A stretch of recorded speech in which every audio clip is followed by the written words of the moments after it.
কেন মুসলিমদের কবরস্থানের সামনে থেমে গিয়েছিল জগন্নাথ দেবের রথের চাকা?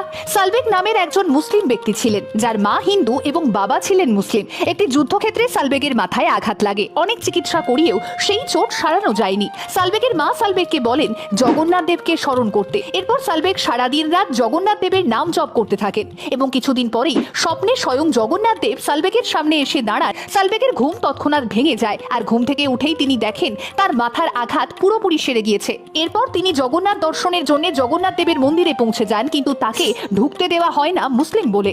মৃত্যুর আগে সালবেগ বলে যান, যদি আমার ভক্তি সত্যি হয় তবে প্রভু ঠিক আমার কবরে একদিন আসবেন। সালবেগের মৃত্যুর কিছুদিন পর রথযাত্রার দিন জগন্নাথ দেবের রথ সালবেগের কবরের সামনে গিয়ে আটকে যায়। সেই সময় সালবেগের কথা জানতে পারেন সকলে, আর তারপর সবাই মিলে সালবেগের নামে জয়ধ্বনি দিতে শুরু করে। এরপর রথ আবারও এগিয়ে চলে নিজের মতো। জগন্নাথ দেবের এই মহিমা যদি আপনাদের ভালো লেগে থাকে তাহলে অবশ্যই একবার বলুন।